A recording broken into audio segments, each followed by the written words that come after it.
You want to build muscle, you want to speed up your metabolism, so you just lift weights. Here's the deal. You're leaving gains on the table if that's all you do. Let's go.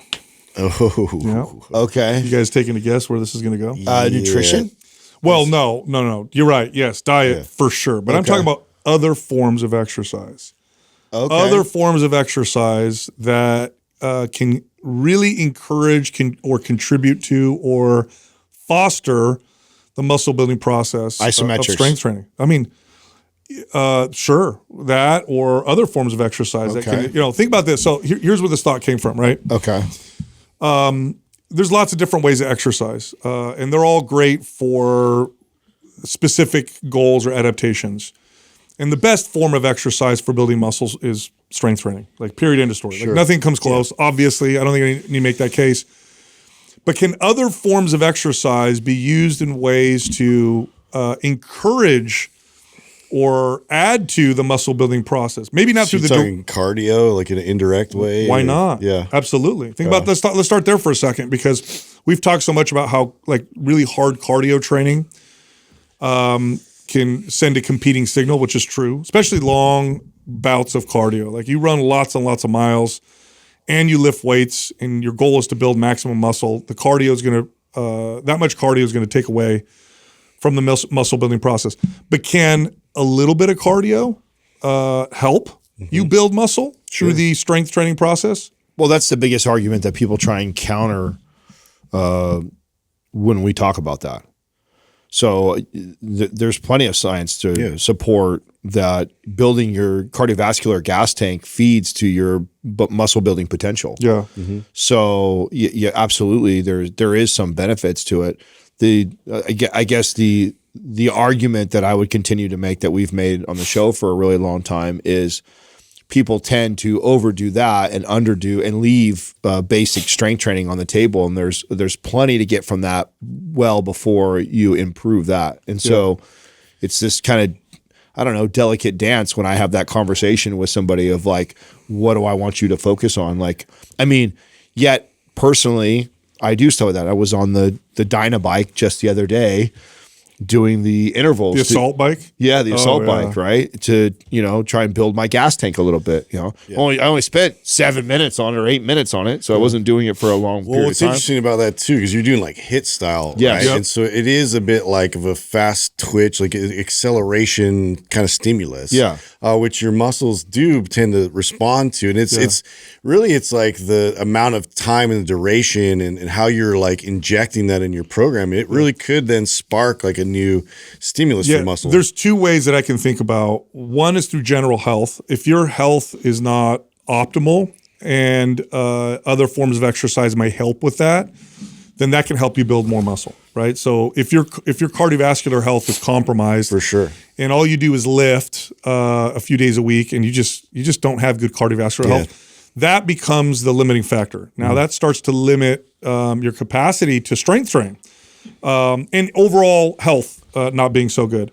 The other thing is, cardiovascular activity increases capillary density and blood flow.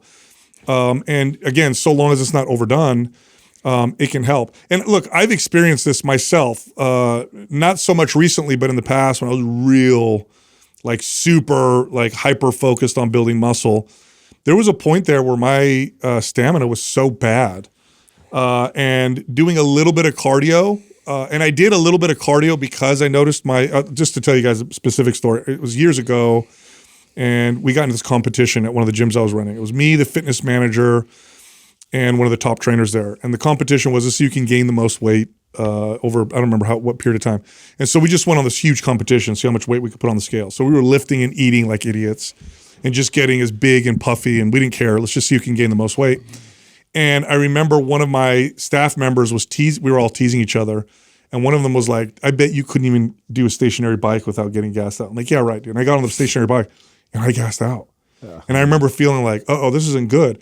So I did a little bit of cardio for that, but then I noticed the benefit in the strength training. Yeah. Now I didn't have to rest as long as in between sets. I felt like I could push harder in my sets. It became a limiting factor to what I was doing. And the little bit of cardio actually helped me build Yeah, I noticed that the quality of the output of those types of exercises and performing it when you do have that type of like cardiovascular stamina that you've built. It doesn't take much, but it does contribute towards a better outcome and quality of your workouts. Well, I have a really simple barometer that I've always used personally, which is when it never happens in upper body, but when I'm training lower body, if I'm training my legs, and what's limiting me in the strength training routine is my heart rate. Oh yeah. My heart rate, my heart rate is pounding so much from the set of squats or lunges, or if I'm doing something back to back. And it's not like, oh, the muscles are fatigued, which is what happens when I train my upper body. If I train my upper body, it's normally chest is on fire, pumped like crazy. I need my chest. You're not so gassed. But I'm not gassed. I'm not like I'll do some leg workouts where I'm like grabbing so that's my barometer of like, okay, this is where I can introduce some of that to get the gains out of that, because that's my limiter. It's not my quads aren't, oh, we can't handle this anymore. It's like my heart is going, we can't handle this anymore. And now the argument, we've actually joked about this in the past, but I actually have if we really break it down, like the argument is, well, then just do practice higher reps and shorter rest periods for legs, which will build stamina. But I would surmise that you probably are better off being more efficient with how you build the stamina through cardio and then going back to traditional strength training. Because you're right, Adam, you could do that and just push it and just be gassed out. But now your strength training is cardio for a while, right? Yeah. But what if instead, because VO2 max or quickly adapts. It adapts very quickly. Yeah. So I could easily do a couple weeks of really short interval style training like you did on the assault bike. And very quickly, boom, I got the adaptation and my strength training. So, okay, I just want to make sure this is clear so that the audience doesn't think that you're flip-flopping or we're flip-flopping, because I still stand by the way we coach and talk to people in regards to this conversation. Yet, admittedly, I tell you how I'm using it right now. And so you absolutely could just stay in a 15 to 20 rep range of, strength training, and it will get there. Yeah. You know what I'm saying? You'll get there. I think a hack, that's right, is for the next week or two, I get on that Dynabike for 8-minute blasts. Yep. And by week 2, I'll already be able to handle some of that. I noticed it in the first week. Yeah. So yes. Absolutely, I think but again, this is how I've always used cardio. To me, is this intermittent tool. Yeah, I'm rarely ever am I like all the time doing it consistently. It's like I notice things in my strength training, boom, I'm going to do that. Oh, I've got something coming up where I'll need a little endurance, boom, I'm going to add in there. Oh, I'm getting ready to get leaned out for the next 6 weeks. Final 2 weeks, I'm going to use some cardio to like shred down. Like I've always used cardio as this intermittent thing that I pull in and out of my routine based off of that.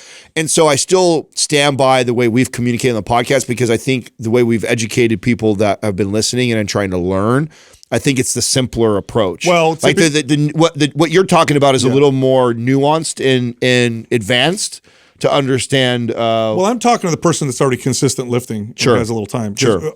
Most of the time when we're communicating this, it's like average person has a tough time stringing 2 or 3 days a week in the gym. They don't have a lot of time. The number one goal is fat loss. What form of exercise should I do? Strength training.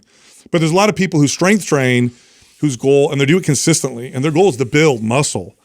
And because of that, they do nothing else. And in many cases, they may be leaving gains on the table because they're not doing other forms of exercise to augment the strength. Another example is like flexibility, mobility, range of motion style training. Totally. Like if you lack range of motion or you're tight, which can happen, it can happen if you strength train a particular way all the time. Could a modality like yin yoga, could that make you better at strength training? Definitely could. A guy like me, for sure. When I devote 1 day a week to deep stretching in, let's say, the sauna, I notice my strength training is better because my range of motion is better and I feel better. It's a good introduction to those new ranges of motion before we really start loading it up. And I think that's one of the big, I guess, like missteps a lot of times is like we'll promote the message of full range of motion, like squats, full range of motion exercises, and people have just done sort of that limited version, and it becomes an entirely new exercise. And you can really like do more harm than good if you're not like really building that up and acquiring that type of strength support around your joints and that end range.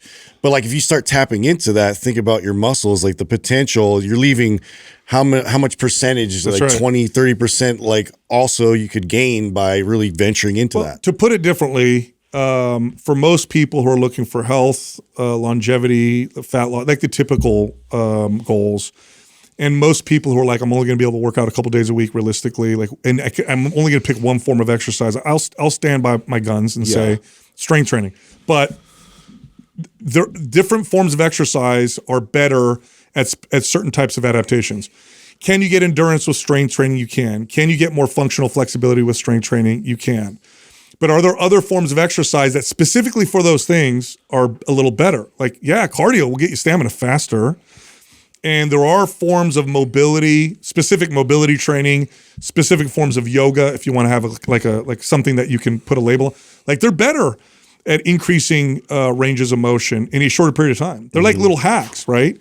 So you know who was good at this? Jay Cutler was really good at this as a bodybuilder. I mean, he was famous for getting, and he made this kind of a popular thing to get really deep tissue massage, like painful deep tissue massage. And he said that this made him build more muscle because now they tried to explain it by saying you're stretching the fascia and this. That's probably not what's happening.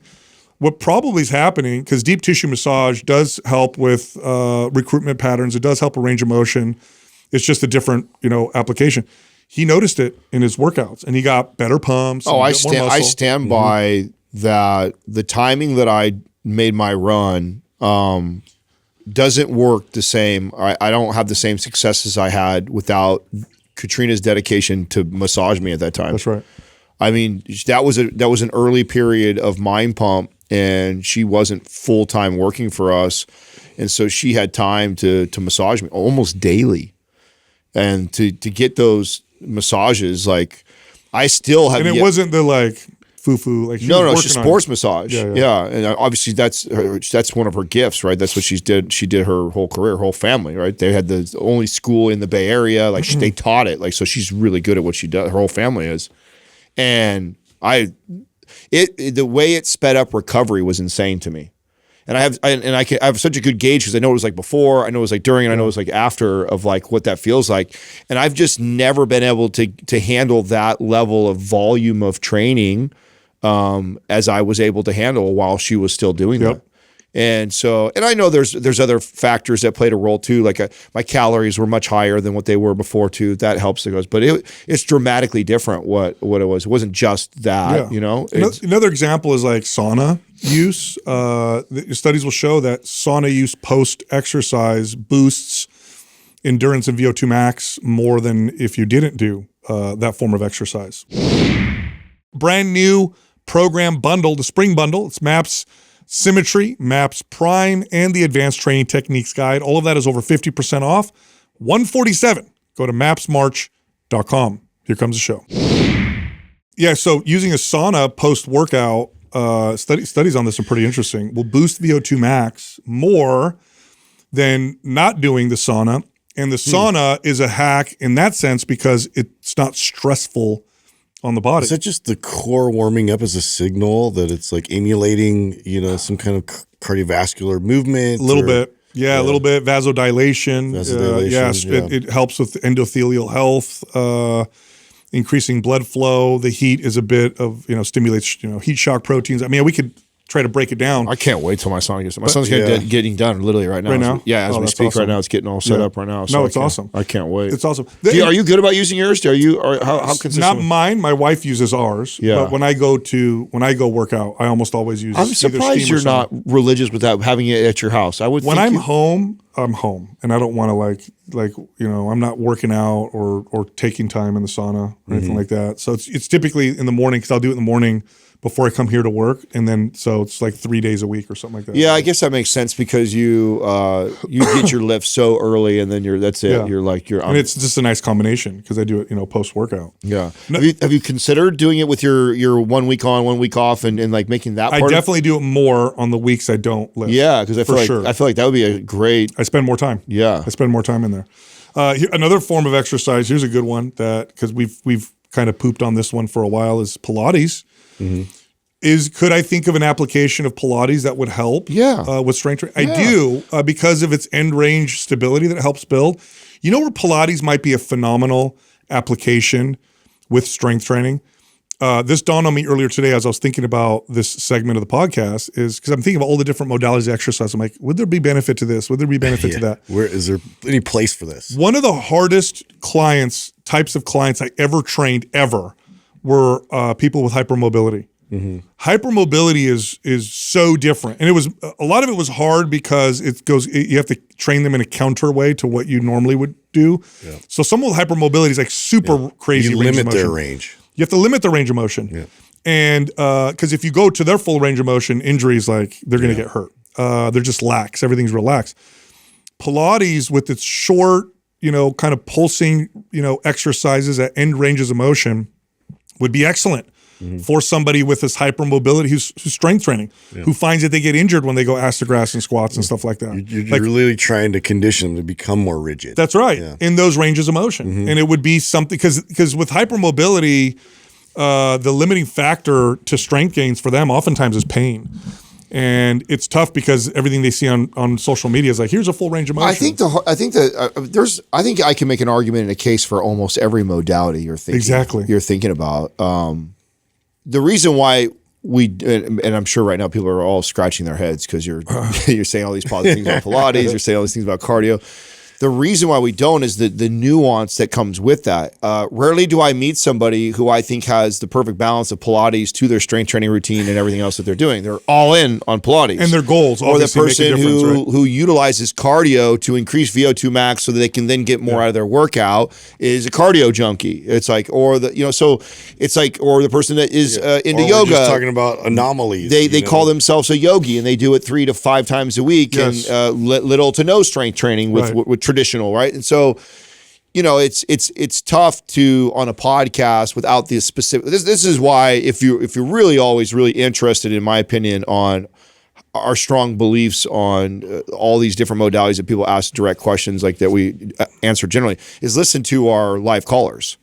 Because now we're talking to a specific. Yeah, because we're talking. We just had a live caller the other day that I remember. I specifically remember telling her like, "Oh yeah, do your Pilates," because she loves Pilates, but also listens to the show and hears what we're talking about with strength training. So it was like, I think we prescribed her 2 days a week of full body strength training, 1 day of her Pilates, and then encouraging walking the rest of the time. And so, when you have a client who's sitting across from you and they tell you they love this thing or they feel so good when they do it, I would never tell them, never do that, or, oh, that sucks, or it's terrible for you. It's like, especially if they're moving their body, they enjoy it. It's like they're going to repeat it. That's all factored in. But if that same person is like, I do Pilates 3-4 times a week, and my goal is to build. I want to build my butt. I want to build my butt, and I wish I had a little more shape to my shoulders. Like, I want to lose some body fat. For that. Well, it's like, well, listen, when it comes to reducing body fat, sculpting your butt, sculpting your shoulders, that's not the best form. Right. That doesn't mean that you have to get rid of it, but I'm saying that why don't we use the right tool for the thing that you're telling me about? We'll still include the thing that you love a lot because I don't want you to lose that. I think that's important. And so the prescription looks something like that. 2 days a week, full body strength training, do your 1 week of Pilates that you love to do, and it has lots of benefits. But now the majority of your work is utilizing the tool that's best suited for the things that you're telling me to. And if you said back to me, my body's perfect. I don't want to change it. It looks exactly how I want. I love my body fat percentage the way it is. And I really love doing Pilates, but I hear you guys talk shit about Pilates. Well, don't stop it. Keep doing it. You have the aesthetics you want. You feel good. You love doing the thing. But it's people come to us with specific goals, and then they want to shoehorn it into the class that they love or the modality that they enjoy. And it's like, okay, well, you got to pick and choose. Either do the thing that you love and love it and enjoy the benefits that it gives you, or if you really want the thing that you're telling me and describing to me, this look or this performance or whatever it is, and then I tell you that's not the best tool for it, don't get defensive like I'm attacking your modality. This is the beauty, I think, in art of coaching and personal training, is that there's lots of nuance and conversation, and it's depending on the question. You can have a very specific question for a specific goal, and then I'm going to give you a specific answer. But it doesn't always apply to everybody because people have different goals, different personalities.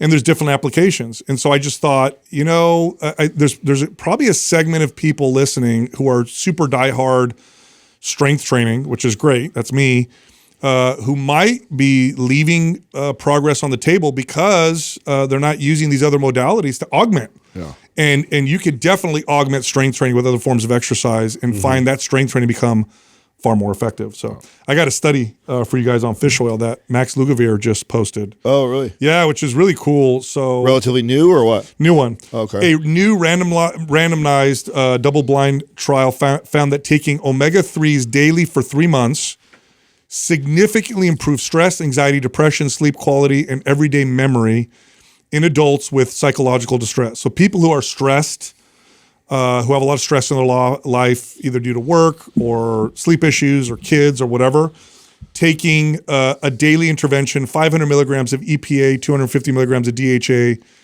improved nearly every psychological measure that the researchers tested. Interesting. Just a wonderful, inexpensive, healthy supplement that you can take that will help your brain. By the way, it's also great for your blood lipids. It's great for muscle function, overall health, longevity. It's like one of those things that's probably, for most people, I would say it's in the top. It's in the top 10 for sure. I'm sure a lot of people are deficient. Well, it seems like we're moving more and more in that direction with the type of stress that people deal with. It's so funny how, as a society, we've flipped in the last 100 years.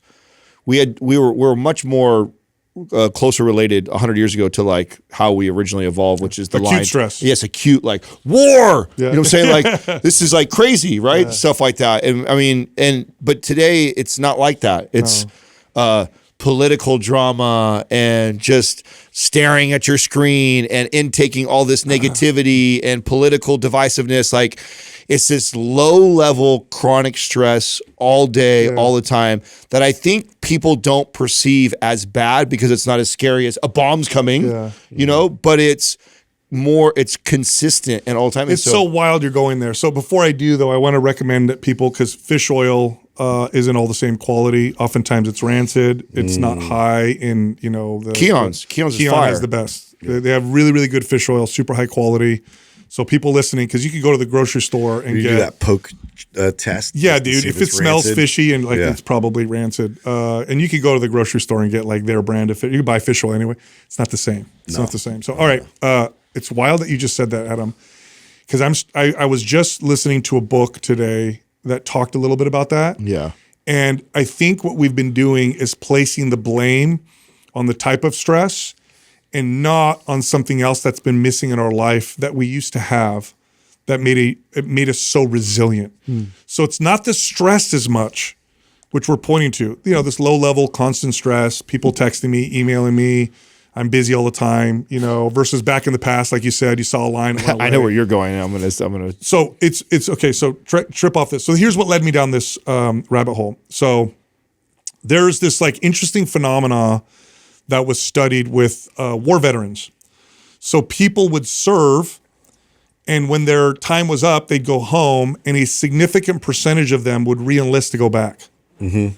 And they were studying this. I'm like, what? Why would you want to go back? Why would you go back to living in the barracks, eating military food, potentially being in danger? Why would you trade being at home or being in society? Like, what's going on? Mm-hmm. And so what they found was it really had to do with, I'm going to loosely label it as community, because they had community. So this is what I wrote. This is a quote from the book, okay? And there was this researcher, I can't remember his name. I'm going to find his name for you guys. He's an American researcher, Japanese name. And I think I was telling you about it today, Doug. Wasn't I giving you a little bit of his name? Yeah, so I'll get his name here in just a second. Here it is. His name is Shinya, let me see. I can't remember. Shinya something. I'll find it.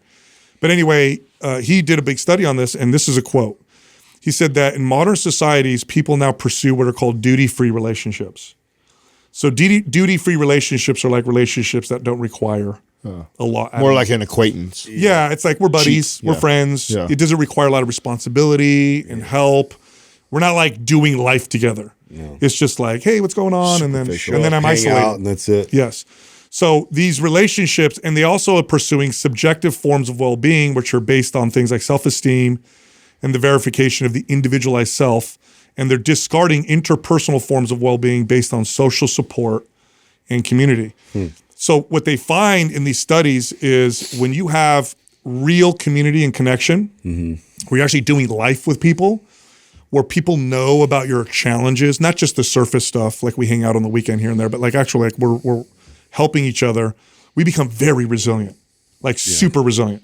So you look like older societies were like, you know, World War II, you know, London getting bombed. It's a lot more intense of a relationship for sure. It takes more work. It takes a lot more work, but the payout is much greater, I'm sure. And I've heard that from veterans that, you know, it's like they leave their brothers out there and it's like they just long to be back with them. It's like a purpose that's not matched, you know, in civilian life. Yeah. His name is Shigehiro Oishi, who wrote this.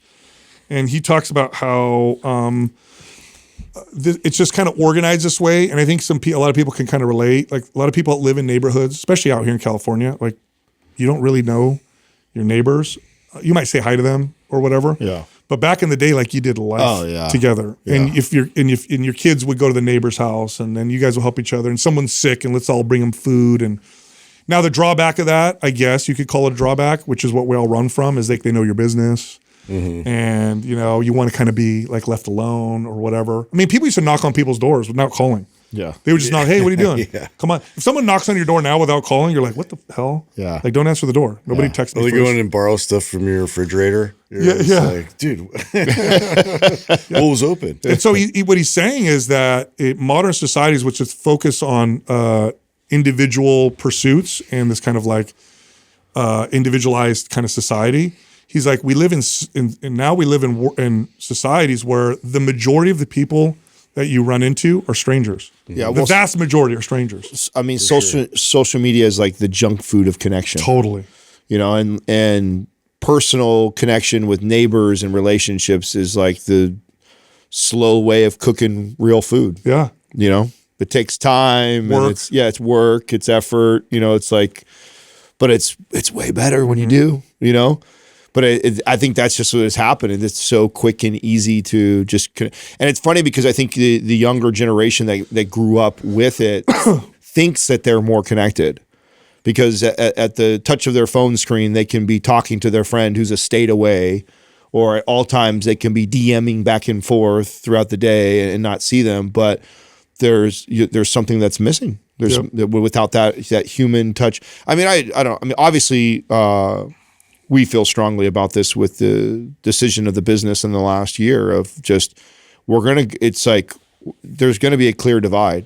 There's going to be people who are going to say, just like there is with junk food, right? That are going to be like, who cares? Yeah. I like the way it tastes. Yeah. It's easier. They don't know my drama, my personal issues. Like, I don't care. And they're going to go all in on that direction. And there'll be other people that value the whole foods and the slow cooking process and that, and go like, I want human connection, and places in my life where I can do it the old fashioned way or get reconnected to a human.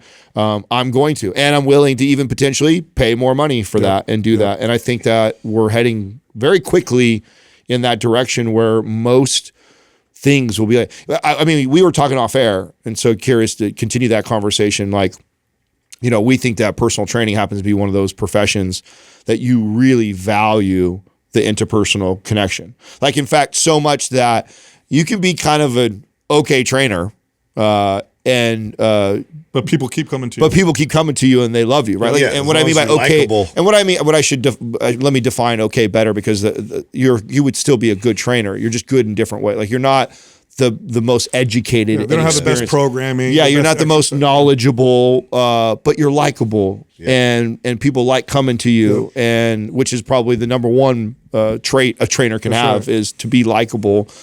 You could have a decent business. Now, throw in some experience and some real serious knowledge, and you become extremely valuable. But what professions what else do you see like that? And what other ones do you not see? One of the things that we were talking about, because I know your family is deeply in the finance world. It's like, and they're so mad whenever I know they are, but it's just like, I'm with you on this. Like, I don't give a shit about my finance guy so long as he brings me back more than 9%. You know what I'm saying? Yeah, like, it's just X's and he could be a dick. Yeah. He could be like, it's so impersonal to me.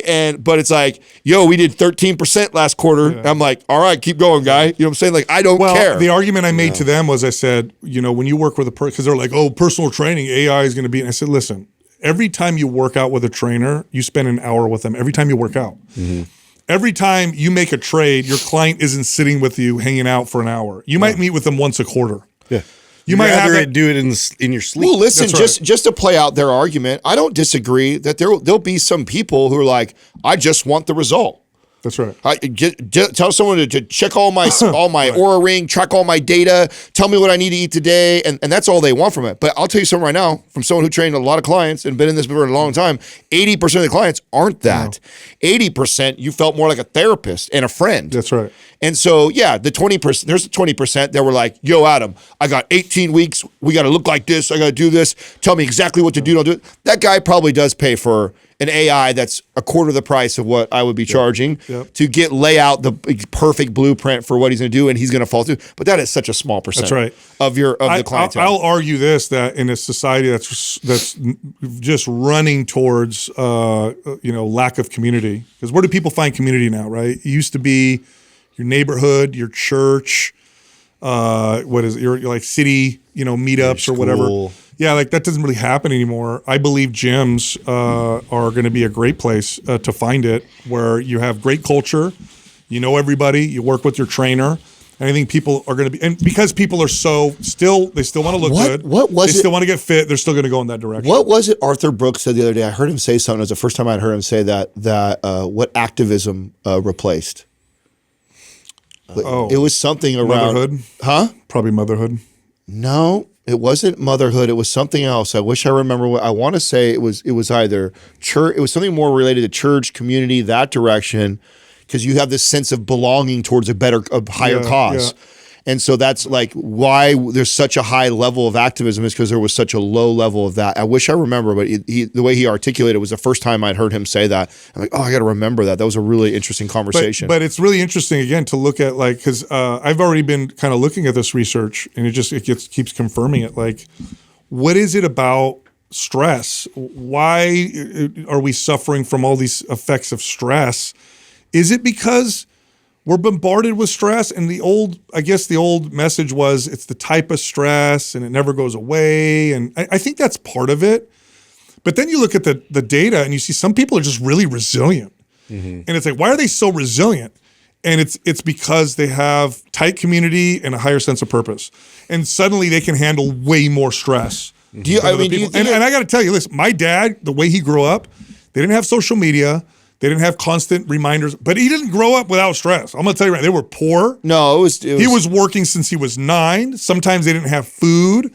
Like, that's really deep stress. You build up your tolerance just like a muscle. But he speaks so fondly about growing up because the community was really tight. Where he grew up was really tight. Everybody knew each other and were with each other all the time, and it just makes you super resilient. And I think that's the big problem. There's so many factors too. I shared a clip from that Minimalist podcast about, isn't it wild how we have the poorest person has more than what kings and queens had. Oh yeah. Just because it didn't even exist. Right. And so, and so the real secret is appreciating and loving what you do have versus always focusing on what you don't have. And I think that the haves has happened so fast for us and for so long that, like, people have become numb to, like, going like, do you know that literally just like a few hundred years ago, having warm water when you wake up every morning before work was like mind blowing. Yeah. The fact that we There's a place in the world where that's still the case. Yeah, like that's crazy. Yeah. That's crazy that almost everybody has that as like a base necessity thing that they have, which that would have been the ultimate luxury at one point, is to have, you turn on a faucet and instantly because every morning you got to bathe or shower. Most people have probably been doing that for a very long time. You just walk over and you at your house that's so small or doesn't have this or doesn't have that, only has one television in. When my dad was a teenager, like 15, 16, and at that time he's like deep into work, so he's like full working, whatever. His mom would warm up water and fill up a bathtub and just keep filling it with pots. That's how I used to do it until it was warm.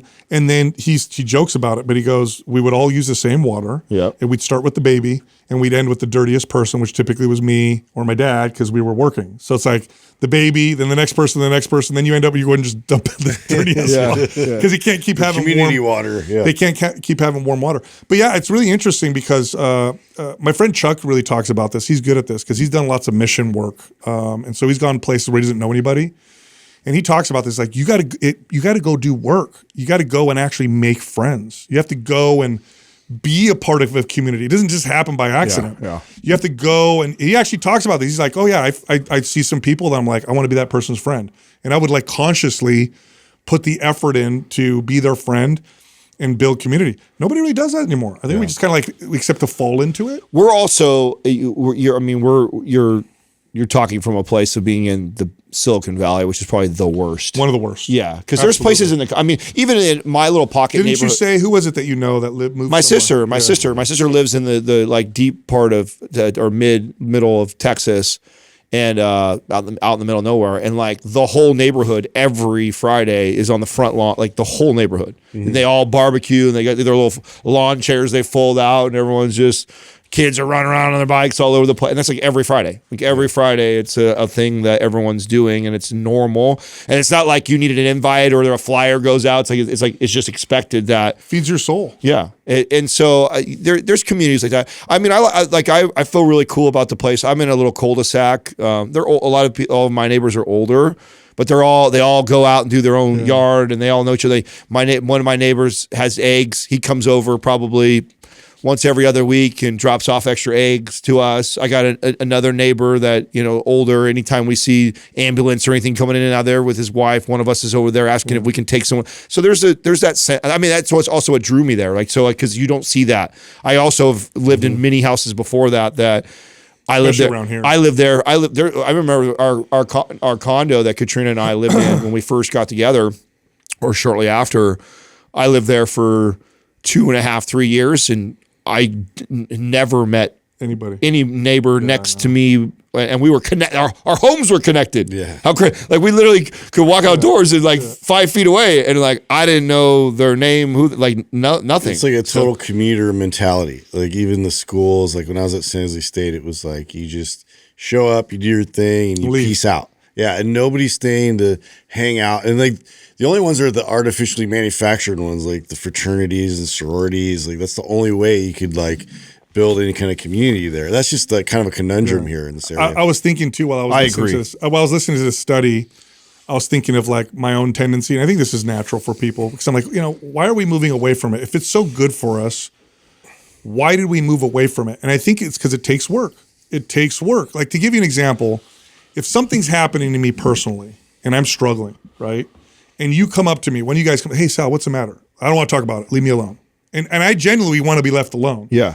But then as a good friend, you see something, you're going to kind of corner me. No, man, you got to talk about it, bro. Yeah. And I might be resistant, and I don't want to talk about it. But then afterwards, man, that felt good. So I don't think it's just that, Sal. I also think that it falls in line with a lot of the other things that I try and defend with where we're currently at. We haven't seen the fallout enough yet to course correct. Yeah. So we're still in the middle. I mean, iPhone's been out for what, 20 years? Has it been that long? Really? Is it 20? Actually, I think so. Yeah, we're 2 decades already. Yeah. But that's not a long. That's not. I mean, the first one. 2 decades is not a long time. First of all, it took the first 5 years before people started to really even adopt it. So it's really only 10, 15 years that everybody has kind of adopted it, right? And social media came maybe 5, 10 years after that. So 15 years, somewhere around there. So we're it's just now becoming a conversation. I mean, to the point where when I was first bringing it up just 8 years ago, teased, nobody knew about those books. No one was talking about that stuff. So the fallout hasn't come. And there's not enough communication, and there's not enough to see oh wow, this shit's kind of messing us up.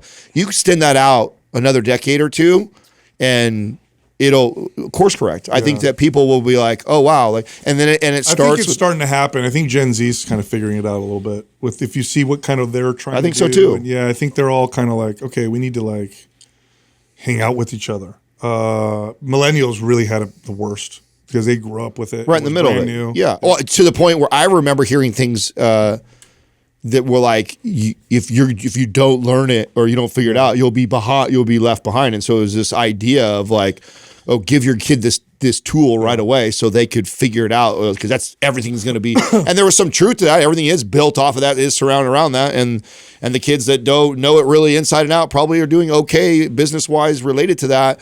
But we didn't know what the ramifications of that were long term, and I think we're starting to piece that together. I think so. Extend it out, and I bet you see more and more. I agree. Families.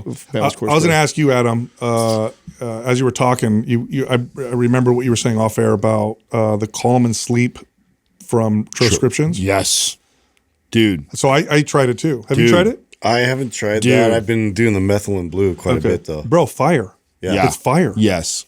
It's actually really really effective. What was the name of? So the sleep one is no. The doctor who we had on.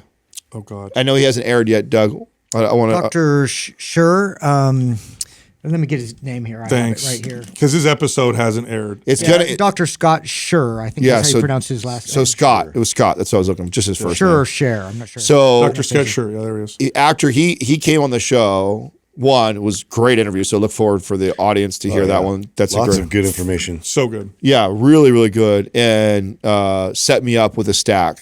He knows, obviously, I've been working on my sleep, and so I've been sharing my sleep score. So people have been seeing. First time in my life I've ever hit 90s. So I've had 290 now. So I've had a 90 to 92. Legit. So I consistently am in the 80s, which in the past never was hitting in the 80s.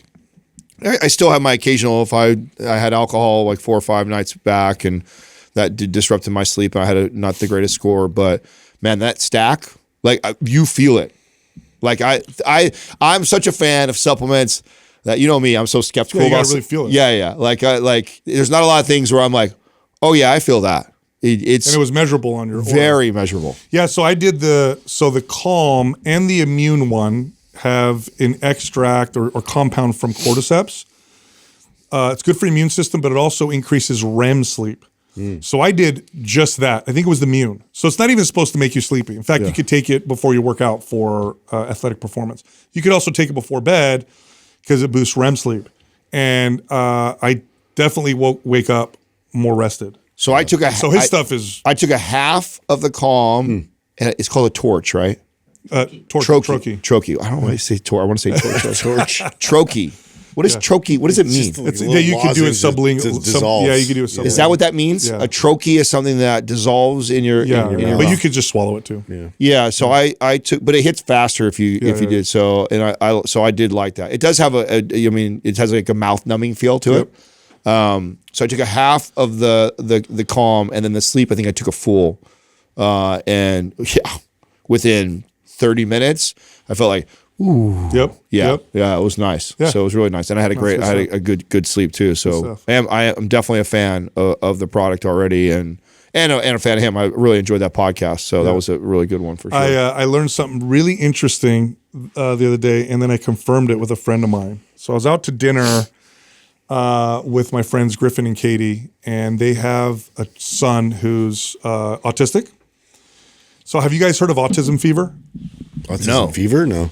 So parents will report this, and there's studies on it, and I confirmed it with them. So parents with children with autism will notice that when their kids get a high fever, their symptoms of autism like almost go away. Oh, interesting. Wild. Look it up, Doug. Type in autism fever. I've never heard of this. Yes, and so I brought it up. We were at dinner, and they were talking about their kid. They're great parents. They're awesome people. Griffin is like, bro, he's like one of these people I could talk to and get like super deep on pretty much any topic. He's like one of those guys that like will have a quote from a book for every conversation. He also loves conspiracy theories. So if you ever meet him, Justin, yeah, bro, he's on that level. But we're all talking, and I'm like, oh, I read about something called autism fever. And his wife looks at me and she goes, oh, it's a real thing.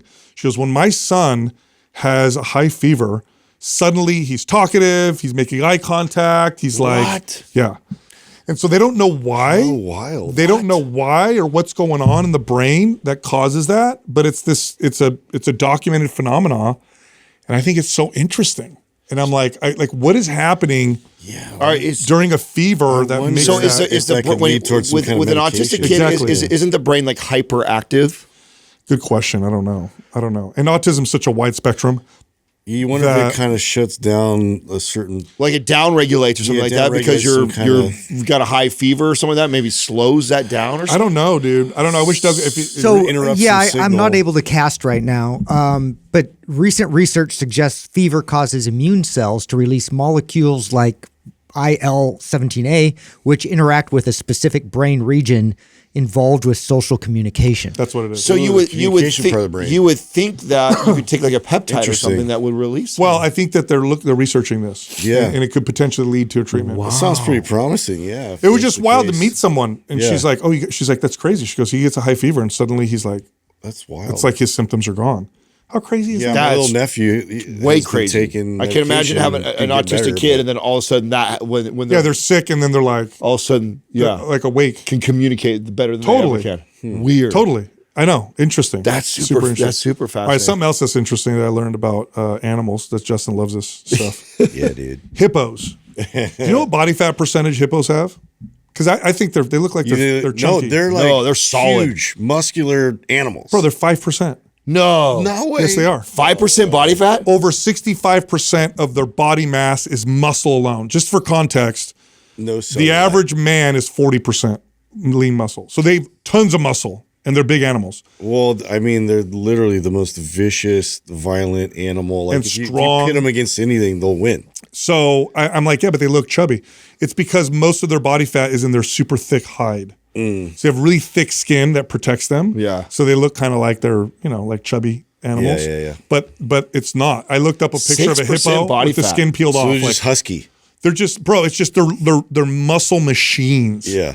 They're super. If you look up a picture of a hippo, it's thick without their skin, like they could do like a drawing of one. Bro, it looks like it's a tank, dude. I have some 5% body fat. 5%, dude. Well, I have some animal news for Justin. You know how much sperm that a whale ejaculates? You mean semen. Sperm is what's in the semen. I heard you say this earlier. It's disgusting. 40 gallons. Whale? 40 gallons. Dude, why does that make you vomit? That's so much. 50-gallon drum. That's crazy. Yeah. I wonder if it's a lot at once or it's a long time. What would your guess be? I feel like this is a challenge. Doug, you have to Google this.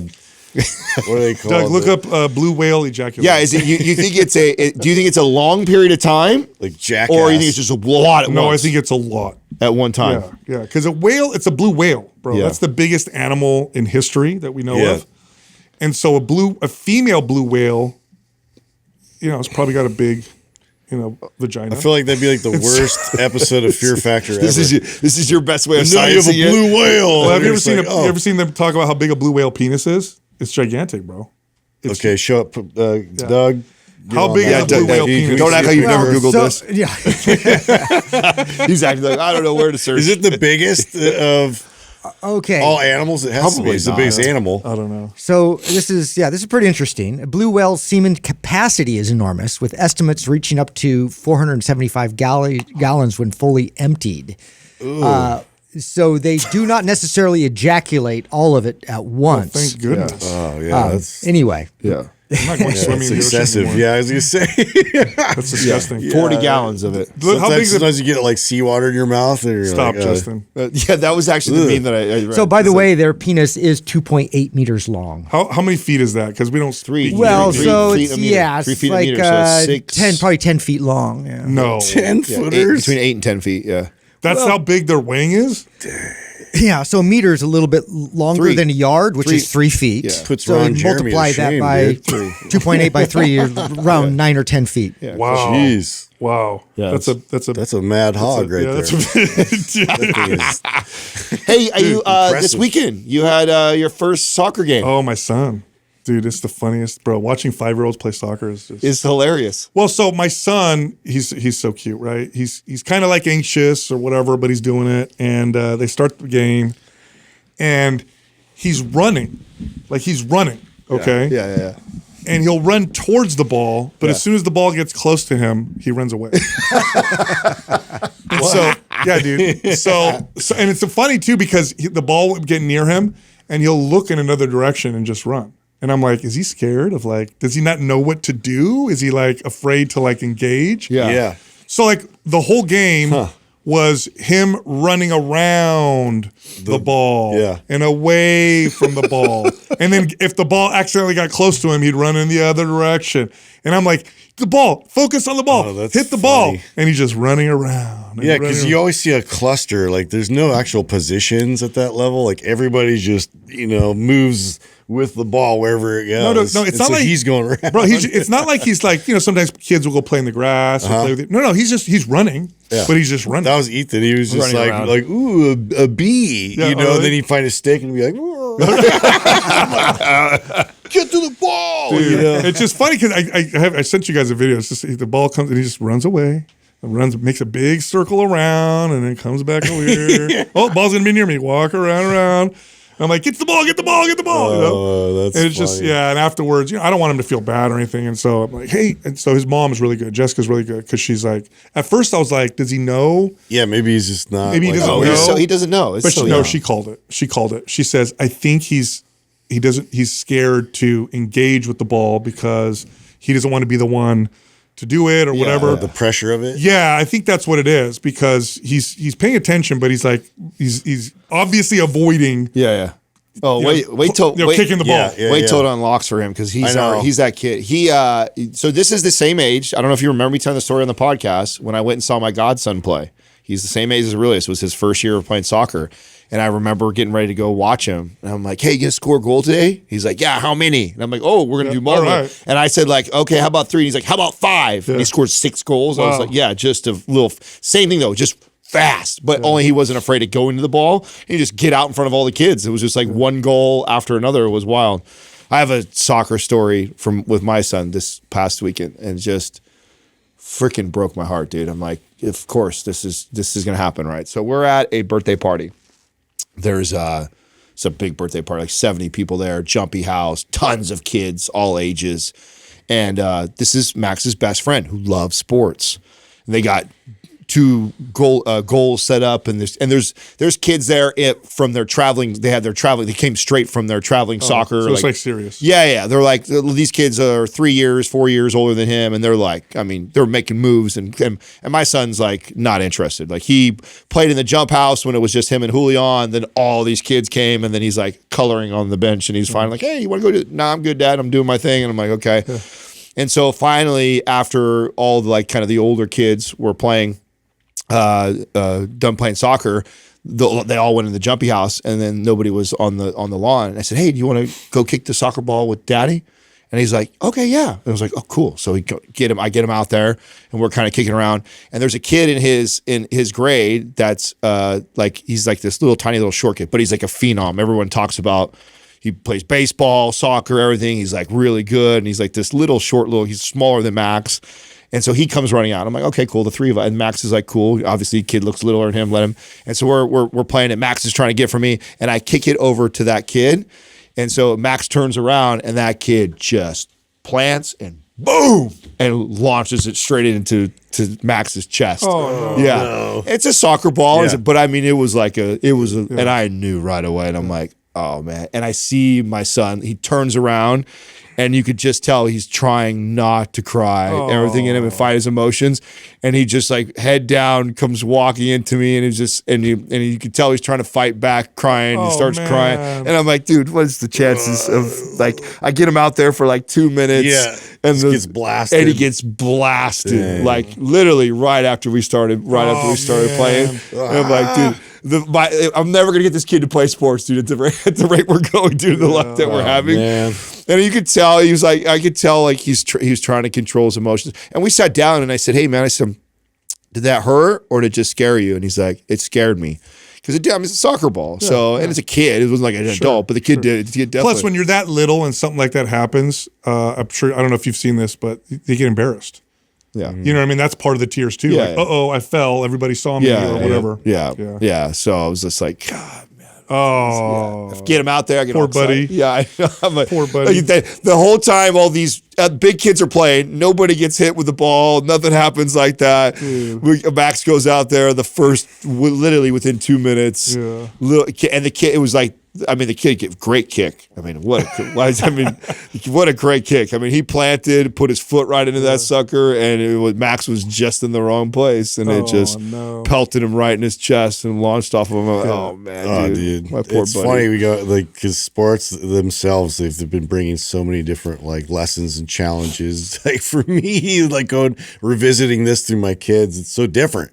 And you think it's going to be like a similar experience. And like, you remember all the fond memories of like where you got, from all of those, those hard things and struggles that you faced and all this stuff. And even just like, right when I think I'm like, oh dude, we're getting it, and like I got him in a new sport, and like the very first, I think I might have told you guys, like he scored like right away in lacrosse, and I was like so pumped because I was like, I needed a win for him because he's been fighting me about this sport the whole time, and it's like, and he's still like, and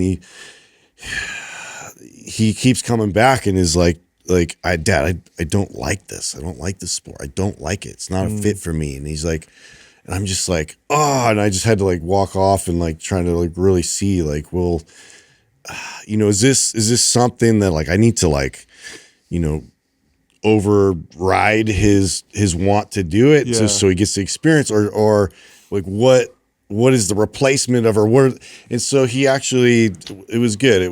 He came back to me with like some options. He's like, here's actually what I would be interested in. I love football. He's like, I love like flag football, but that's the only sport so far out of all of them we've tried that he's like stuck with. And then he was like, I really want to like ride my bike and like, get competitive with that. And I really want to do Boy Scout. And I was just like, really? Like I had no idea, that was such a left field thing for me, but I'm like, well, that is actually kind of cool. Like he can get into like really, like learn how to build a fire and like getting like, and I've been wanting to do that. It's just like, it's hard, man. Cause you think like, this is like such a good base for him. And like, this is going to be like the progression of how I'm going to build off of this and like turn him into a super athlete, And it's like, it keeps like blowing up in my face, you know?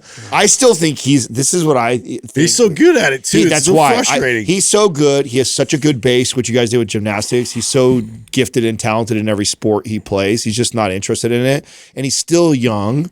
And you wait till he's in like high school and his boys and him are playing pickup basketball. That's a factor. Yeah. Yes, it's a total factor. He's young still. And it's the same advice you guys give me with Max is like, and that's how it makes me chill out is like, okay, he's still young. And I was a late bloomer and I didn't play a lot of sports till later.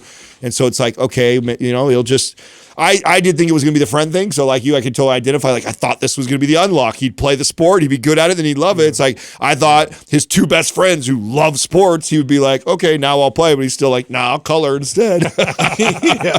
So I'm just like, but I mean, I remember long before any of this happened, I remember seeing in him that trait. And I remember telling Katrina, I'm like, oh, that was the first. And I don't know if you guys remember the first trait you saw in your kid that took you back to your deepest memory.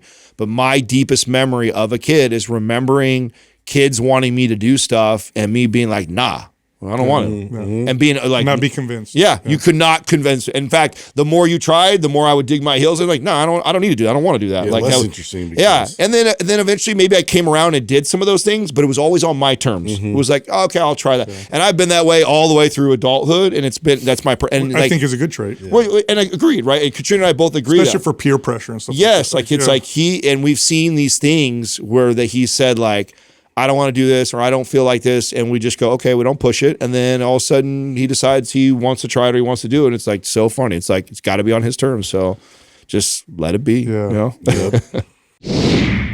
Seed is the world's best probiotic. Look, what does the data show on probiotics? Well, definitely helps gut health and reduce inflammation in the gut, helps things like motility. So especially if you suffer from constipation, but it also improves skin health, improves symptoms of anxiety.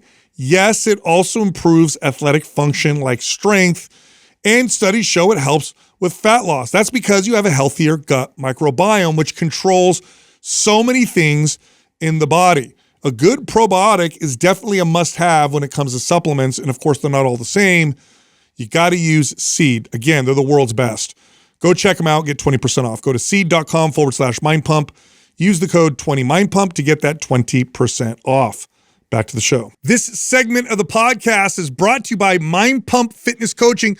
This is the #1 course that teaches trainers and coaches how to build sustainable 6-figure plus businesses and careers in fitness. Look, it's roundtable based, so you can hear Adam, Justin, and myself teaching you how to build a better business, get more leads, close more deals, close bigger deals, and be more effective trainers. By the way, our course is nationally recognized. In fact, it gives you 1.9 CEUs with or for your NASM certification. Find out more at mindpumpfitnesscoaching.com.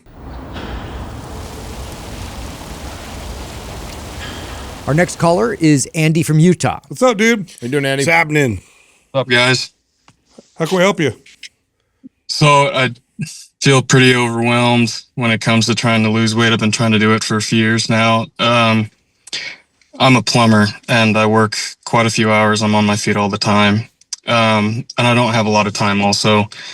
I'm 5'10", I'm 300 pounds, and last DEXA scan I did was like 4 years ago. I was about the same weight and everything, and it showed up like 38% last time I checked. So, I mean, I have a background in lifting and stuff. I did stuff in high school, but I have a hard time being consistent because of my job. I remember I've been listening to you guys for a little bit, and I've searched quite a few of your guys' episodes, and I remember Sal talking about specifically trying to work with, blue collar guys, and how you're trying not to overtrain because of how active we tend to be. So I just don't know where to start. I don't know what to do. I mean, I understand to not eat a ton, or something. I don't know. I just don't know what to do. Got you, dude. Yeah. So the workout part's the easy part here. I think MAPS 15 would be your protocol. For sure. You're so active. I'm not worried about making you more active, but a little bit of strength training. Yeah. 1-2 lifts a day. Stimulate the muscles. Grade 8 would even be awesome. Even more simple. I think that would be great for a guy like you. It's all diet. This is all diet. This is all a diet issue. The challenge is taking too many steps at once, which is where people screw up. Yeah, one extreme to the other. Yeah, so it's like, I'm going to fix my diet. I'm going to do this, that, and the other. Yeah. And then it just doesn't stick. Just fizzles out. Yeah. So what have you tried in the past diet-wise? I mean, I've tried, honestly, what I've done the most is just like intermittent fasting. And boy, in the construction world, we start at 6 and we don't eat lunch until about 12. So, I kind of got used to that, but I never really saw results, to be honest with you. That's all I've really ever done. There's no magic to fasting except for the guardrails that it provides with the eating window. And a lot of times what it does is it creates a binge restrict type of relationship. Yeah, so it's like food. I don't eat till whatever, but then I just go for it and ate a lot or high calorie. So we got to start with just one step, Andy, and not do any other steps. Just one step. So I'll propose one to you. And I know you're on this show and all that, but I want you to be very honest if you think you can do it, because we can't take a step that you don't think you can maintain, because you're just going to set yourself up for failure. Right. So the one step I'll suggest is this. Just don't eat fast food or processed food. So eat food that you made or that your wife made, meal prep, whole natural food, chicken, meat, rice, potato, vegetables, fruit, and that's it. So don't eat processed food or fast food. Just start there. Does that sound somewhat realistic for you? It does, yeah. Okay. Do you grill? Do you grill at all? Yeah, every now and then. Because I mean, one of the things that helps my clients that are like you, and this helps me, is how I prepare is whatever day off. I don't know if you have a traditional schedule where Saturdays, Sundays are your days off or not, but whenever your day off is, that's my grill day, and I'm gonna grill 4 or 5 pounds of meat, chicken, steak, tri-tip, whatever it is that I feel like. And then just a bulk rice, white rice, just tons of white rice, and that. You can do sweet potatoes and some other things like that to mix it up if you want, but I keep it really simple. White rice, and I mix up the meat so I have a little bit of something different. And I have something prepared for me in my refrigerator, and it's something I can take to work. That right there, and literally not even overcomplicating the portion size yet, and what types of meats. It's like grill whole food, so grill meat and white rice, and have that ready to eat, and make that your choice when you're hungry. To like Sal's point of just staying away from the eating out, the probably typical plumber construction burrito and shit like that. Like get away from that. Yeah, I know. Dashboard burritos, dude. So and bust out your Tupperware of steak and rice and enjoy it. That's it. Eat when you're hungry and eat until you're satisfied. Stay away from sodas. Stay away from eating out and processed food. That's it. Don't do anything else. And I'll tell you this, Andy, I could confidently say if you just did that with the lifting, you'll probably lose 15 to 20 pounds just by doing that. Eating until you're full. The consistency, really. You're not even going to feel like you're dieting. You're going to eat when you're hungry and just eat until you're full. Yeah. And that alone will probably result in about 15. And I'm going to add a layer to that to help, because when you'll know when it'll get hard is when you make the mistake of letting it go too long without eating, then the cravings kick up. Yeah. So make sure you've got stuff. Don't skip any meals. Yeah, don't skip meals. Don't stretch away. Oh, I'm super busy. I'll wait 4 hours in, because that's when the cravings kick up, and that's when it makes it really hard to make that choice of that steak and rice, or that chicken thighs and rice that you made for yourself that you barbecued. That tastes pretty damn good, anyways. But now you're like, oh my god, I want a cheeseburger. I want a cheeseburger. Because your body feels like it's so. Discipline yourself to try and have it ready for you somewhere with you, whether it's in your cooler, on the go type of deal, or it's when you get home right away. Try not to let those hours go too far, because it makes the craving piece that much more. And like difficult. I said, I could confidently say just from that alone, you'll probably see about a 15 to 20 pound loss on the scale, maybe more with a guy your size and as active as you are. But like if I had to put money on it, I would say 15 to 20 pounds. Without doing anything else, without trying to eat less, without trying to nothing, just all you're doing is eating whole foods. That's what you'll see drop on the scale, and you'll also build muscle. That's what scale weighs. So that's you'll make a difference. You do just that, and then we'll give you the next step. You call back in, or you reach back out to us, and then we'll just keep layering. I'll tell you this: if you just did that forever, I think you would eventually get your body fat down to below 20%. Yeah. I don't think you'd ever have to do anything else. Yeah. But you can call back if you want to keep taking more steps. I mean, it really is that simple. Don't get creative or crazy with it. That's all your disciplines around that. If you think that's somewhat realistic, just do that. And listen, when it happens, if and when it happens, which most likely will, you'll have a day or a step back or a mishap, or you get back on weekend. You didn't prep your meals. Don't beat yourself up. F it. You've messed up. Whatever. It's like, hey, one bad day, back on the horse. Yep. But recognize that what made it challenging and why you messed up. And I'm willing to bet, I've done this long enough, the thing that will mess you up is not having the meals ready and prepared for you. Because I ain't even telling you can't have tri-tip, you can't have chicken, you can't have steak, ribeye. Enjoy that shit. That's all good food, bro.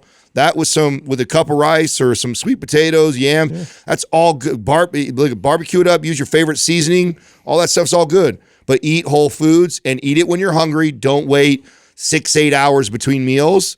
And if you can be consistent with that, what Sal's saying, it will radically change. Just be consistent with it. And then when you have the day when you F up, recognize why you did, because you probably didn't prepare. You didn't have your shit ready to go for yourself. It's okay. Tomorrow I'm making sure I do that. And you get back on the horse and you do that. And watch how far that gets you. Yep. Okay. Sounds good. I appreciate it, guys. Thanks so much. You got to do. I'm going to send you the Great 8 program. That's your program. Yeah. It looks like it's not a lot. You're going to get strong on it. Trust me. Yeah. Yep. Just follow that. Good deal. Well, thank you. All right, appreciate it. All right, Eddie. I mean, it sounds, people listening are just like, really? Is it that simple? Yeah. Yeah. I mean, here's a crazy thing. A guy like that who's already active. So remember, the context here is he's active. Okay? People didn't know this. He's in his notes. It says he does 20,000 steps. So he's blue collar. So he's already active. So he's already way more active than the average person. So there's the context right there. Yeah. Strength training, we're going to add a little bit because he wants to signal for building muscle. So just add a little bit. So all that in consideration.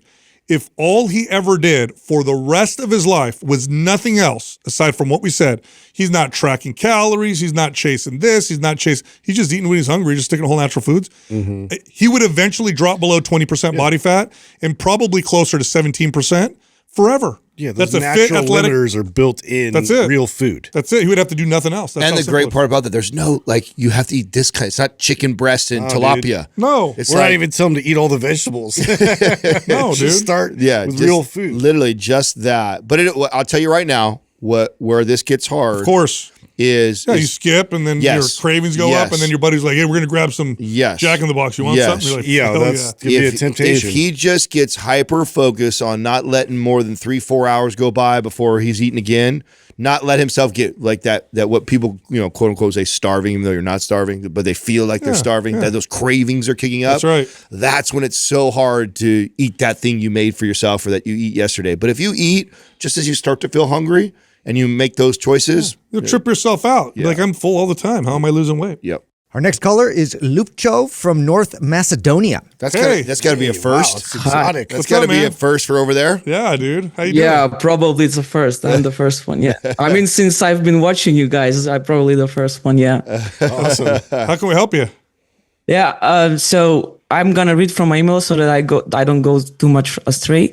So, hi team, my name is Lipcho. I have issues with my knee since I don't know when, and have been trying to fix it. And any help is appreciated. So, little backstory: when I was 19, I had an accident and my right leg was broken. Since then, I have had an ankle issue and never regained the full range of motion. Maybe some nerve numbness, and also I presume my whole right leg mechanics have been off ever since. Ever since I found you guys in 2017 and got to know more through listening to your podcast, I started doing combat stretches, which kind of help with the range of motion, but haven't been consistent with them till lately. Have been testing my ankle mobility with a test that I saw from Squat University, and have been doing combat stretches with a dumbbell on my knee to push the range of motion. While doing them, I also feel some hip strain. I don't know if that is normal or not, and not sure whether I'm doing the stretches right. Since I started doing them more consistently, I feel like a numbness or strain on the outer side of the foot below the big bone. Don't know how it's called.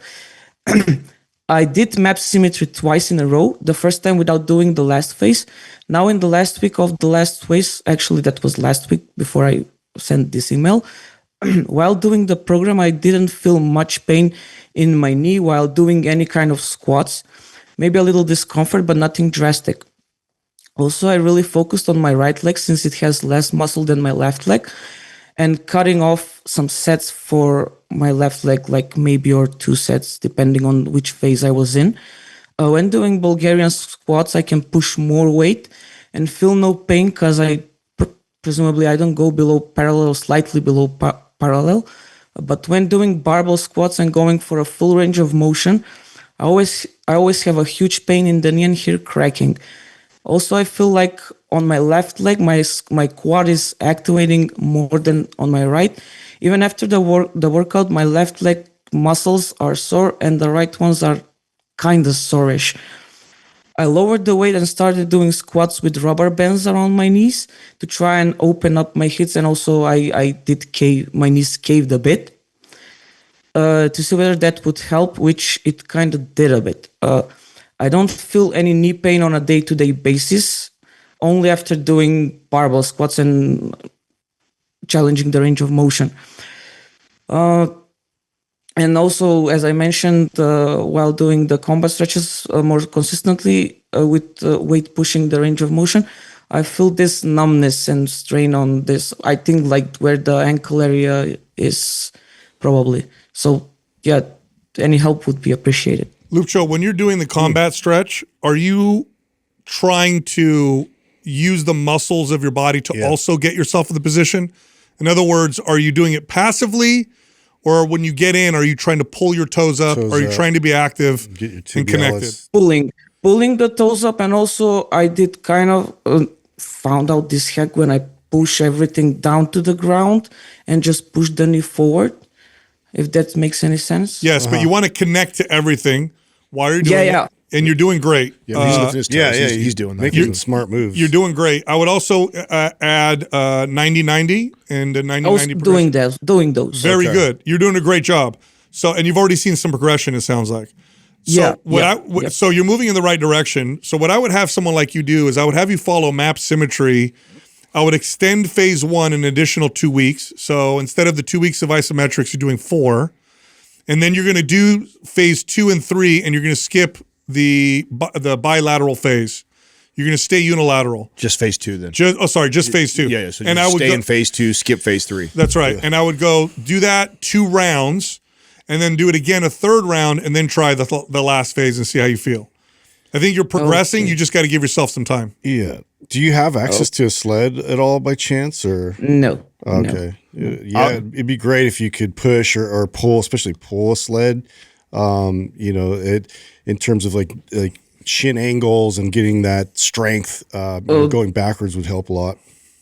On the weekends, I always go on this stroll, which kind of has this kind of uphill, downhill, rough terrain where I just think of my leg and just push it, if that counts. Mm-hmm.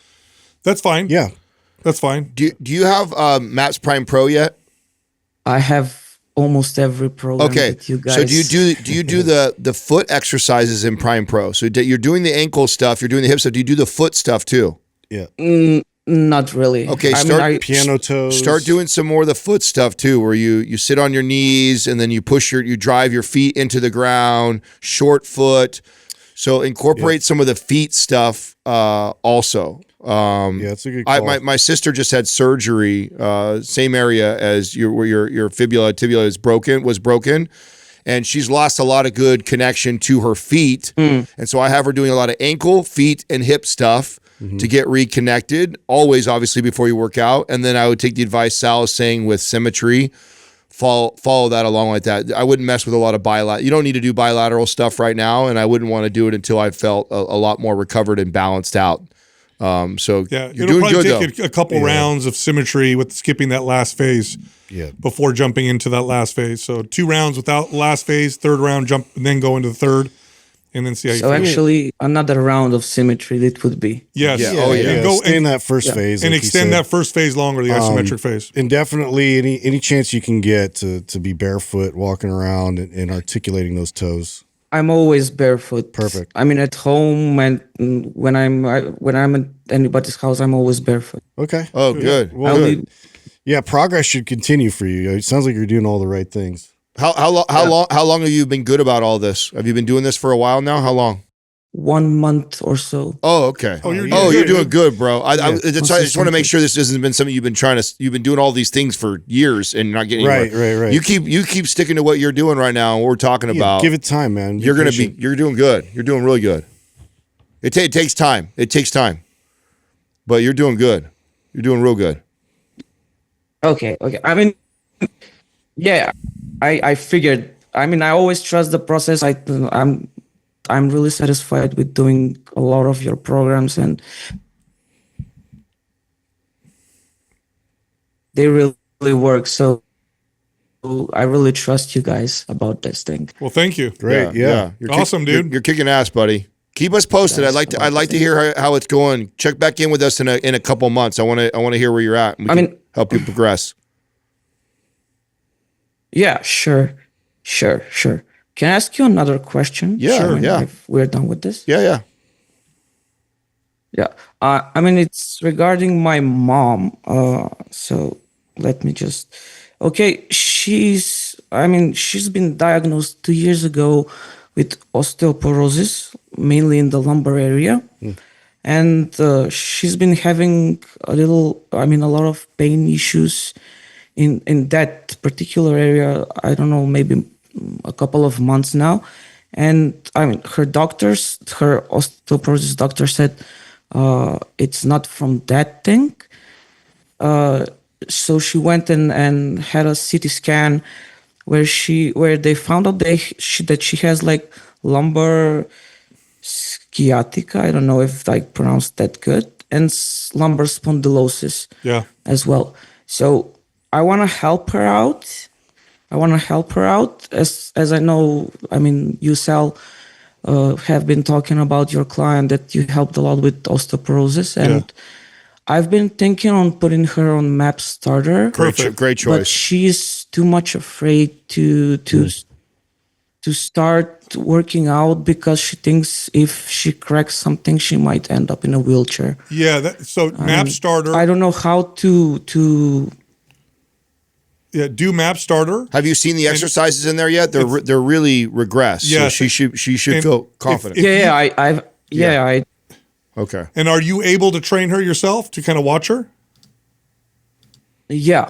That's it. I mean, since I've been listening to you guys, I've picked up a lot of stuff. That's it. You just tell your mom, say, Mom, listen, don't worry about it. I'm going to watch you. I got you. I'm going to watch you. I have a program for you, but I'm going to watch your form and technique. Real slow. Yep. Work on technique. Encourage her to get her protein intake up too.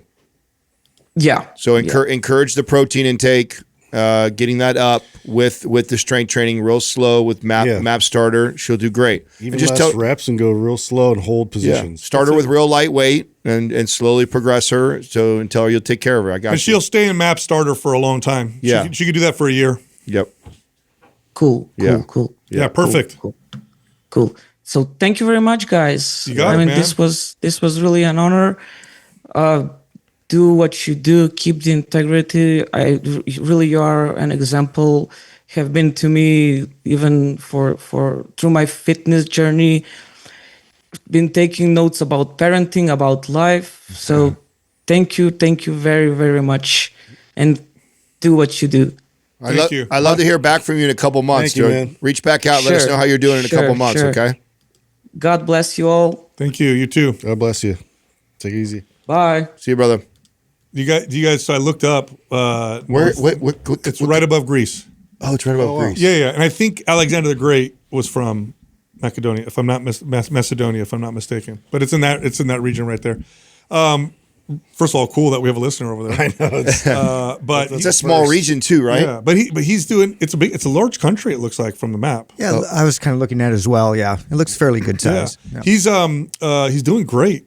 He's progressing well, and it takes time. Yeah, especially after an injury. That's what I was trying to get to. I know, a month. I was like, oh, I thought he was going to, because it says he's been listening to us for a long time, and I'm like, man, did this injury happen way long ago? And he's just now working, and he's been working on it for years, and I'm like, but 1 month he's already doing great. He's going to be fine. He's making progress. He's just going to keep making progress. But this is what so my sister, she just got out. She just took her cast off, and she had some Achilles work done.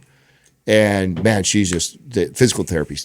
Tell you what, it's not the blanket statement, all bad, like all PTs, right? No, they're great. They're just limited. It's tough to find really, really good. It's tough to find a really good trainer. It's tough to find a really good doctor. It's tough to find really good whatever.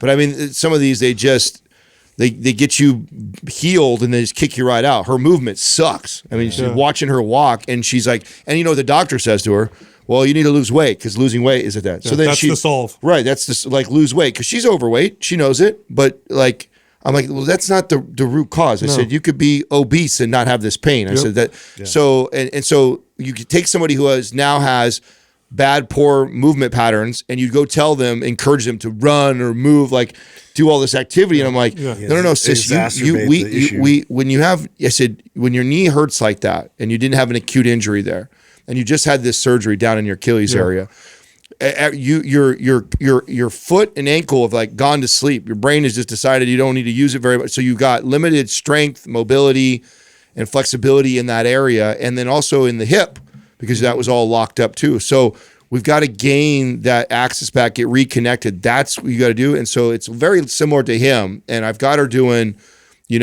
2 or 3 of the movements for her foot from Prime Pro, 2 or 3 movements for ankle stuff, and then 2 or 3 movements for her hips every day, as many times a day as you can. And I said, that is more important than you trying to get on the treadmill and walk for 3 miles. You have to start there. Yes. Our next caller is Mario from California. Mario, what's up, dude? What's happening? Hey, what's up, guys? How you doing, man? How can we help you? So a little bit of background. I'm 5'6", 240 pounds. Most of my training has been like really just strength focused. I love your guys' programs. I've run anabolic and I've ran powerlift. I even ran MAPS Performance before going to the police academy, and it helped out tons. Awesome. But the reason I actually reached out is back in October, I hurt my shoulder, and it turned out it was a torn labrum. So after that, took a week off of lifting. I've still been training very light, just the uninjured side. Because I did remember in the past hearing you guys speak on studies showing that that can help like retain some of the muscle and strength on the opposite side. Um, so my real question is well, like once I'm fully cleared, what would you recommend? Like what direction to go in just to rebuild strength and mobility to ease back into regular training? Yeah, good question, dude. So once you're fully cleared, and you continue to do the rehab exercises, by the way, I like map symmetry. Yes. And you would start with the weak arm, which would be the arm that had the tear, and let that arm dictate how much weight you use for the other arm, and then you should see some pretty rapid and consistent gains in strength and stability. But don't go crazy with it. Don't push it. Just be nice and smooth with it. But symmetry, unilateral training will be great. And I would skip the last phase. So I'd probably go through symmetry twice and then maybe the second time around, you can go through the last phase. Would you also encourage him for the shoulder stuff specifically to keep that kind of isometric stuff in his routine?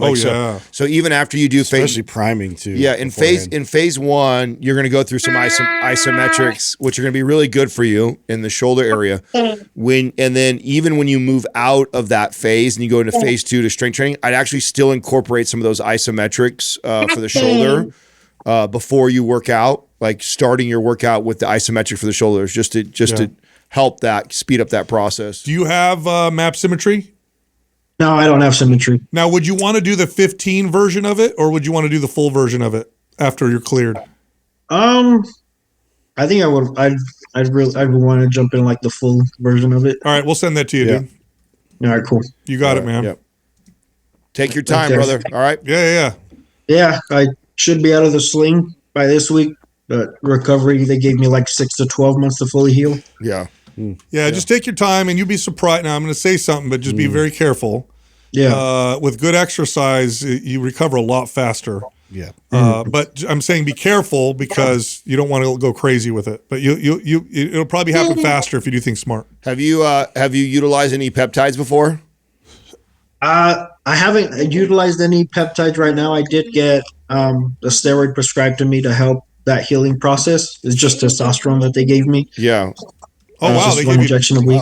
Wow, they gave you testosterone. Cool. Well, here, that's what they ended up giving me. Yeah. Go to mphormones.com because you could get testosterone there, but they also prescribe peptides. And so, like BPC, BPC, thymosin beta combo, BPC's that makes you heal real quick. Yes. Okay. Yeah, that was one I was kind of interested in looking into. Just with my work, I just need to make sure it's prescribed. It's pretty helpful. Yeah. Oh, no, the way MP Hormones works is you meet with a medical professional, and then you get a prescription. It's kind of like a Costco membership. So I think it's like $149 or something a month, and then that includes your testosterone. So you get your testosterone for free, including the membership, and then peptides are sold to you at wholesale. So and it's all done through a medical professional prescription. Okay. So I'll look into it. All right, Mario. All right, dude. All right, brother. Thanks, guys. Thanks for your help. All right, good luck to you. Yep. Yeah, it's I love it when I see little kids on the. I know. Yep. Yeah, you remember when your boys were that little? I know. Yeah, and then they just like climb all over you. Yeah, dude. Yeah. You know the whole. I had AC joint resection, which is different than a labrum. Labrum tear can be a pain in the butt, but I remember they gave me. I don't remember how long they gave me. They said, "Oh, this is when you'll be like able to." Now I was smart about it, but I did exercise and I did things that the doctor was like, "Oh, you got to wait longer." But I went and I still worked out. And they were shocked. I would show up to the physical therapy appointment and they'd be like, "Oh my God, you're already moving that well?" And it's just like, yeah, I'm practicing exercise and doing things on my own. I was careful about it. That's it. But I was back so much faster. And this was before peptides, before any of that stuff. Oh yeah. Yeah, and just making sure those movement patterns are legit. Right. Like you're going to set yourself up for long-term success. Our next caller is Marta from California. Hi, Marta. How you doing, Marta? Hi, guys. How are you? Good. We're good. How can we help you? Good. Thanks for your time. I really appreciate it. So I found your podcast just a few months ago. So not that long. And I've learned a lot from listening to you guys. Honestly, I'm not super familiar with your programs, but I really like what you have to say about fitness and nutrition. So I wanted to get your advice on kind of where I'm at this point in my life and the direction I'm headed. So I'm 60 years old. I'm 5'9", about 138 pounds. And I'm pretty new to lifting weights. I've also been dealing with some chronic plantar fasciitis and knee pain issues for several years. I had an in-body scan in January and my body fat percentage came back at 18, but I just had a DEXA a couple of weeks ago and it came back at 22, which seems like a big swing to me, but I know the DEXA is the gold standard, so I'm going with that number. I'm pretty disciplined, like a lot of your listeners, very consistent with exercise and diet. I eat my protein 1 pound or 1 gram per pound and whole foods, little to no alcohol. And I eat about 2,200 calories a day. I've always been fairly athletic, and I started weight training after going through menopause, which included gaining 15 plus pounds and a total shift in my body composition, which freaked me out. At the time, I was intermittent fasting. I was eating very little. I was doing a ton of cardio. I was tired all the time, and I was gaining weight. It made no sense to me, just from everything I'd been told and learned over the years. So I was kind of at my wit's end, and I started learning more about strength training and the power of protein, and thought, okay, I'm going to give this a try. And if it doesn't work, I guess I just give up. So I was kind of at that point where I was ready for just like saying, this is it. This is how my life's going to be for the next however long I have. So anyway, I started out with dumbbells at my house, just following some online programs. And then about 6 months ago, my husband and I joined a gym, which is just, half a mile from our house. So my current exercise program is 3 days of about 35, 45 minute full body strength sessions, 2 days of stationary bike, hour-long sessions of zone 2 and sprints, a day of hot yoga, a day of mobility exercises. And I also do every morning, I do about 10 minutes of mobility before I do anything. And I get about 7,000 to 8,000 steps a day. That's kind of what I aim for. Since I started lifting weights, even when I was doing it at home, I've lost that 15 pounds that I gained. And my body comp is completely shifted, like nothing, like better than before. It's kind of been nothing short of a miracle. I'm a total believer in strength training now. I'm trying to convince my girlfriends to lift a dumbbell here and there. But I think it's one of those things where we've been programmed to believe a certain thing for so many years, and it almost seems too simple.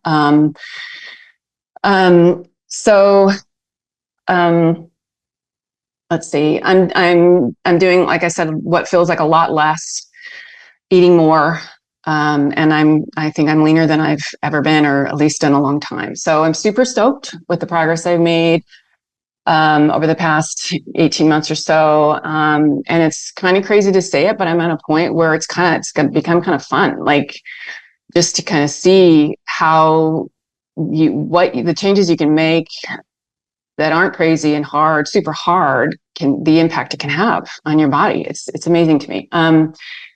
So anyway, more than anything, I just was hoping to get your advice on what I should do, what I shouldn't do, going forward to build the strength at this point in my life. My ultimate goal is to do as little as possible, and while avoiding injury, so I can get as strong as I can reasonably expect to at this point in my life. And from there, it's almost embarrassing to say, but I want to do the minimum amount necessary to just to maintain that level of fitness as I get older. I just want to be able to live that healthy health span. You have obviously mentality. You have obviously done your homework because of the routine that you have put together for yourself is wonderful. Yeah, I'm actually gonna say something I don't think I've ever said to anybody who's called in. I think you're doing everything perfect. Yeah, for real. Yeah, there's really nothing I would add. Perfect mentality. I have a couple questions, and I know you're working. It says in your email you're working with a physical therapist / trainer, so their background is in physical therapy, but they're also okay. So that means I'm pretty confident they know what they're doing, at least when it comes to biomechanics. The strength training that you're doing is traditional strength training, where you do a set and you rest, set and you rest. Yeah, like 3 sets. And it's mostly machines and dumbbells. I haven't done anything like with the barbells or anything. You know, I'd like to at some point. My problem too is right now I was working with this PT. I'm in San Diego. He was in the area, and then he moved to New York. So once I joined the gym. I tried to train her at the gym, and it didn't work out anyway. So I went back to him. He's been training me virtually. So he's been programming like 6-week blocks, and it's been great because there's some biases towards for my injuries, just strengthening my quads and my calves and my hamstrings and stuff. But my question is too, like, I just want to make sure my form's good and that I'm activating the right muscles. So because I'm so new, I just worry because, I'm starting to feel a little something in my elbow, like a little, so I just worry about that. But I want to go slow. I'm super excited about it and kind of just like ready to like progress. And that's sort of me mentally and kind of how I operate. I'm like, cool, let's keep going more and more, like, harder. No. But no, you're perfect. No. You're perfect. Don't. The mistake you can make is just trying to rush things. Now, what you might want to do is ask your trainer, because they sound like they know what they're doing, is say, hey, could you find me a trainer in this area to supplement what I'm doing with you, so that, I could have the occasional workout with them to watch my technique. Maybe that could be helpful. I mean, you could also do we have virtual trainers here, right? So we have trainers that virtually coach people all over the world, and we have them, like, we'd have a client send in a video, like, so we'd say, hey, video yourself doing the squat or doing this. And then that's part of when they meet with them on a monthly basis, they're reviewing that, they're reviewing diet, they're reviewing stuff. So maybe have your coach do that for you. We also have we also have a private forum. I'll have Doug put you in, get you in there. And inside the private forum, this is really common. This is probably the most popular thing that people use the forum for, because we have people like Dr. Brink, who I think is one of the most brilliant movement specialists in the world. We have Jordan Shallow in there. We're all in there, and tons of other coaches that are really good in there. And if you literally just take a video of you doing a movement and say, hey, does this look all right? Or even like how you're saying, hey, I kind of noticed this issue in my elbow, and you'll get, within 5 minutes, you'll have 10 PTs respond to you and say, hey, it could be this, try this might be happening, or I noticed this when you move, is going, like, so it's a great community. I love your combination of, I think you're doing the right amount of strength training. I love the yoga. I love the sauna, the biking, I love the steps. Everything you're doing is great. Your diet is great. Body fat percentage wise, so that's within the margin of error. But I'll tell you this, your best health, your best hormonal health, your best fitness, the best way you feel and energy is going to be between probably 20 to 25% body fat. So in that like mid to low percent, 20% is where you want to live. I would definitely suggest you don't chase getting leaner, because you'll start to notice negative results just from how you feel. Calorie wise, you could probably eat more and you'll probably feel better. Yeah. If you bumped you're at 2,200 calories. I bet if you went up to like 2,350, 24, you would just have more energy and strength. Oh yeah. You'll build muscle. Yeah. You'll build muscle, especially paired with the routine that you have. You have such a good routine. You added a 200 calorie meal, high protein meal. Easily. You would just get better energy. Easily. Mm-hmm. Okay. Because that's the other thing. I just wonder about calories. I mean, I hear you guys all the time telling people they need to eat more, and the more I hear it, the more I'm like, yeah, I need to eat more. So I have bumped my calories up. But it's just so, I'm like, it's the idea of it, is just a struggle sometimes. What you'll see is muscle come on. Yeah, you'll just see more the way your routine is, you will build muscle. You're not going to put body. No. And here's a plus side of it, Marta. And I don't know what else you do, like socially in your life, you and your husband. But as you increase those calories and you get to a place where you can maintain a very healthy weight and be eating, say, 25, 26, 2,800 calories, now you have what's called metabolic flexibility.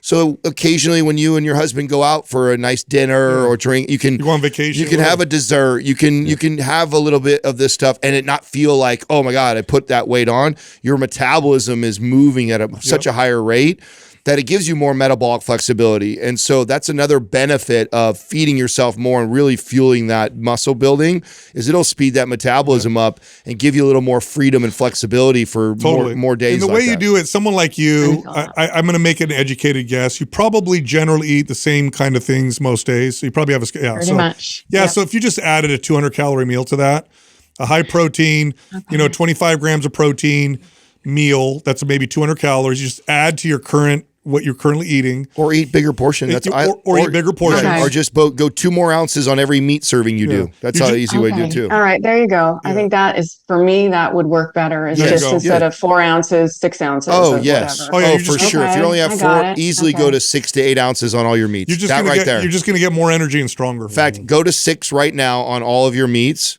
Stay there for a little while. Enjoy the strength gains and the muscle, and then literally go up again another 2 ounces. And you'll be fine. Okay. Yeah, just inch your way up that way, and that'll be an easy way to bump the calories, not radically change or have to force another meal down. But I mean, your routine and your structure is perfect. Beautiful. Oh, awesome! Thank you. That's great. That's why you feel so good. Yeah. Yep. Yeah, I mean, way better. I used to just, take. I mean, I know they're kind of good for the naps, but I don't feel the need to take a nap in the mid-afternoon. Yeah, you're doing got great. Way more energy and stuff. So, okay, one last question, if I can, just about diet. Sure. So. I've read a lot and heard a lot, but I just want to get your take on increasing calories. Is there a different, like once I get my protein, because I normally get about 150 grams of protein and it's not that hard for me.